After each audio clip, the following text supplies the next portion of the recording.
Welcome to Learners Valley class 9th। हम exercise 1.6 कर रहे हैं।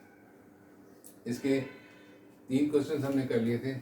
एक चौथा सवाल हमने इस लेसन के लिए रखा है। ये क्वेश्चन नंबर 3 की एक्सटेंशन है। इसके अंदर कॉन्जुगेट को मुख्तलिफ फंक्शंस के साथ हमने देखा। क्वेश्चन नंबर 3 में हमने देखा कि कॉम्प्लेक्स नंबर्स ऐड हो रहे हैं और उनका कॉन्जुगेट लिया जाए या कॉन्जुगेट लेने के बाद उनको ऐड सब्ट्रैक्ट किया जाए तो रिजल्ट पे फ़र्क नहीं पड़ता, रिजल्ट सेम रहता है। अब यही चीज़ हमको मल्टीप्लिकेशन और डिवीजन के लिए वेरीफाई करनी है। नंबर्स मुख्तलिफ दिए गए हैं। एक अंडरस्टूड बात है, मल्टीप्लाई करने के लिए आपको थोड़े आसान नंबर दिए गए हैं इसमें। ये एक्सरसाइज नंबर 1.6 चल रही है। क्वेश्चन नंबर 4 है ये। इसमें आपको 2 नंबर दिए गए Z1 that is 1 plus iota and Z2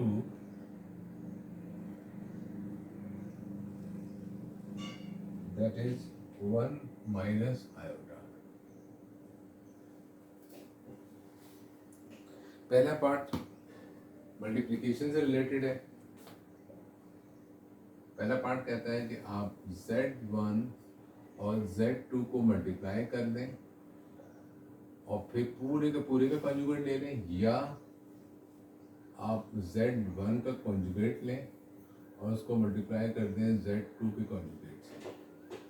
अगर इसके दरमियान में वो डॉट लगा दें तो ज़्यादा अच्छा होगा। आई डोंट नो डॉट लगाया है नहीं, यहाँ डॉट लगाया है कि ये मल्टीप्लाई हो रहे हैं, तो मल्टीप्लाई के लिए दोनों में डॉट आना चाहिए। खाली एक में ले आया है डॉट उन्होंने, मल्टीप्लाई की निशानी है कि Z1 और Z2 को मल्टीप्लाई कर रहे हैं और फिर उसके बाद कॉन्जुगेट ले रहे हैं, और यहाँ पे Z1 और Z2 का पहले कॉन्जुगेट मालूम कर रहे हैं और फिर मल्टीप्लाई कर रहे हैं। देखना ये है कि रिजल्ट क्या होता है। स्टार्ट कर रहे हैं लेफ्ट हैंड साइड से, that is Z1 multiplied by Z2 और फिर कॉन्जुगेट लेना है। पहले मल्टीप्लाई करना है और फिर पूरे प्रोडक्ट का कॉन्जुगेट लेना है। देखिए पहले हम निकाल रहे हैं Z1 और Z1 की मल्टीप्लिकेशन Z2 के साथ। 1 plus iota and 1 minus iota. इस तरह की मल्टीप्लिकेशन हम कई मरतबा कर चुके हैं पहले भी। तो ये a plus B A minus B का फार्मूला बन जाएगा और ये क्या बनेगा, 1 square minus iota square. 1 square बनेगा 1 और आयोटा स्क्वायर बनेगा -1 और ये माइनस बन जाएगा +1 और रिजल्ट आएगा। अब इसका बहुत इंपॉर्टेंट बात है कि ये एक रियल पार्ट है, हमें इसका कॉन्जुगेट लेना है। एक अनोखी मुश्किल है यहाँ पे कि हमें इसका कॉन्जुगेट लेना है। That is the product of Z1 and Z2। अब कॉन्जुगेट इसका कैसे निकालेंगे? आई एम गोइंग बैक कि कॉन्जुगेट निकालते कैसे हैं। a प्लस बी आयोटा, तो इस कॉम्प्लेक्स नंबर के अंदर a रियल पार्ट है और बी आयोटा इमेजिनरी पार्ट है। हम इमेजिनरी पार्ट का साइन चेंज कर दें तो वो बन जाता है कॉन्जुगेट। तो इसका कॉन्जुगेट होगा a माइनस बी आयोटा। यहाँ पे सिर्फ रियल पार्ट है। अगर ये रियल पार्ट है खाली तो हम इसका इमेजिनरी पार्ट क्या होगा, अगर लिखना चाहे तो हम लिख सकते हैं 0 आयोटा।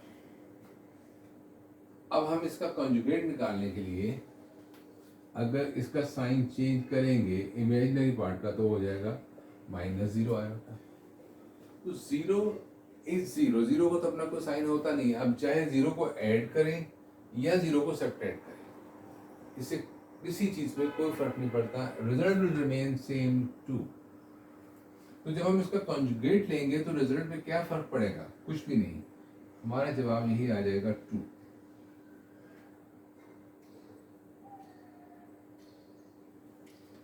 Z1 Z2 की प्रोडक्ट का कॉन्जुगेट ले रहे हैं तो आंसर आ रहा है 2। नाउ हमें इसका राइट हैंड साइड वाला पार्ट करना है।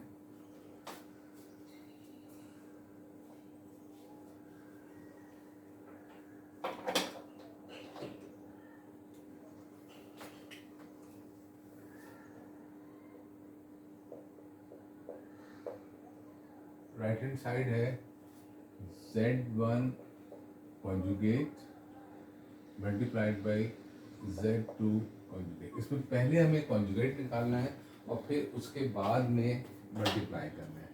लेट्स सी कि अब क्या होता है। Sorry, that is z2। Now z1 हमें मालूम है, अब z1 का हमें कॉन्जुगेट लेना है। z1 है 1 प्लस आयोटा, उसका कॉन्जुगेट होगा, हम इमेजिनरी पार्ट का साइन चेंज कर देंगे, that will be 1 minus iota. z2 का कॉन्जुगेट लेंगे, ये है 1 माइनस आयोटा, ये बन जाएगा 1 प्लस आयोटा। अब हमें इन दोनों कॉन्जुगेट्स को मल्टीप्लाई करना है और देखना है कि रिजल्ट क्या आता है।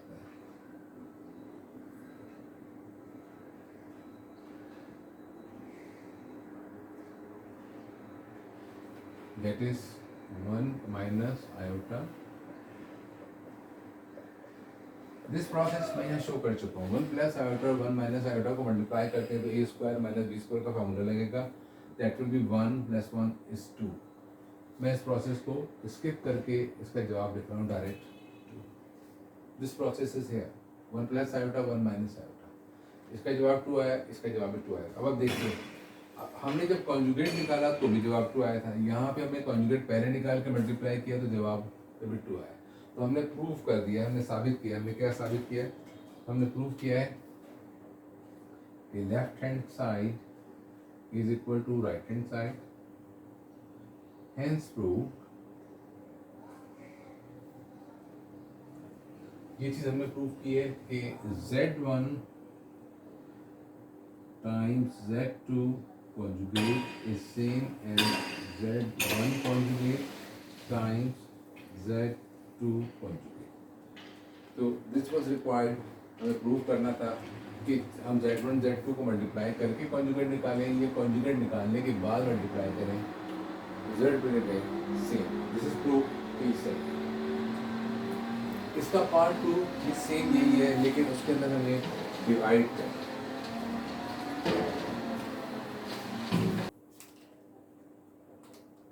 So this is part 2 of question number 4।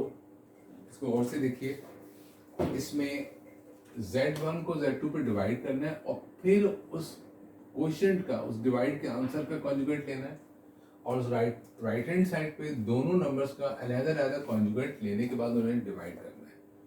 सो यही सेम रिजल्ट आता है, इससे कोई फर्क पड़ता है नहीं पड़ता है, लेट्स सी दैट। सो सबसे पहले हम लेफ्ट हैंड साइड को लेके चल रहे हैं।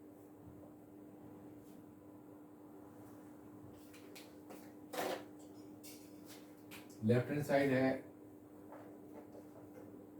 z1 ओवर z2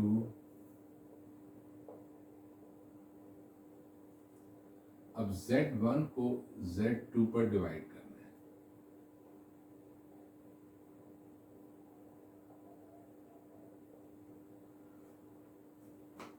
z1 है 1 प्लस आयोटा और z2 है 1 माइनस आयोटा। डिवाइड करना हमें आता है, डिवाइड करना हम सीख चुके हैं। डिवाइड करने के लिए हमें डिनोमिनेटर का कॉन्जुगेट लेना है और कॉन्जुगेट से न्यूमरेटर और डिनोमिनेटर दोनों को मल्टीप्लाई कर देना है। तो मैं कॉन्जुगेट लेने का प्रोसेस तो यहाँ शो कर रहा हूँ, लेकिन सिंप्लीफिकेशन इसकी मैं रफ में करूँगा, इसलिए कि it will take so much space. ये होगा 1 plus iota over 1 minus iota, और 1 माइनस आयोटा जो डिनोमिनेटर है इसका कॉन्जुगेट लेंगे हम, इसका कॉन्जुगेट होगा 1 प्लस आयोटा।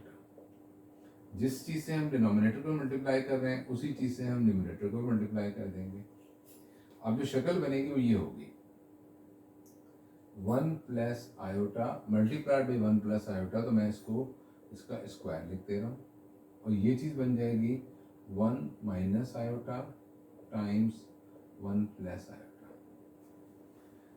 नाउ इसकी सिंप्लीफिकेशन मैं साइड में कर रहा हूँ so that I could write directly answer, space को बचाने के लिए। तो ये देखिए यहाँ पे 1 minus iota and 1 plus iota हम कई मरतबा कर चुके हैं। इसका रिजल्ट क्या आता है? 1 plus iota and 1 minus iota, ये बन जाएगा 1 square minus iota square. So that will give you 1 minus iota square. iota square is -1, so this will become +1, result will be 2. इससे पिछले एग्जाम्पल में हमने किया तो इसका आंसर 2 आएगा। अब हमें करना है 1 + आयोटा होल स्क्वायर। ये भी हम पहले पिछले एग्जाम्पल में कर चुके हैं, मैं जल्दी से दोबारा कर रहा हूँ। ये क्या रिजल्ट देगा आपको? 1 + iota square, a + b whole square का फॉर्मूला लगा रहा हूँ, a² + 2 × a × b + b², ये बनेगा 1 + 2 iota + iota square. Iota square बन जाएगा -1, 1 + 2 आयोटा एंड -1, 1 में से 1 माइनस होकर 0 हो जाएगा, बचेगा 2 आयोटा। सो ये चीज 1 - आयोटा 1 + आयोटा आपको दे रही है 2, और 1 + आयोटा स्क्वायर आपको दे रहा है 2 iota. So how will you right that? 2 iota over 2, ये 2 और 2 सिंपली कैंसिल हो जाएगा and you will be getting answer only iota. This is the answer of division of Z1 upon Z2।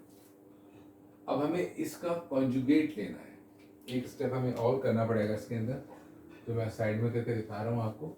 Colour का ख्याल रखेंगे, ब्लैक से करूँगा इसको। जब हम Z1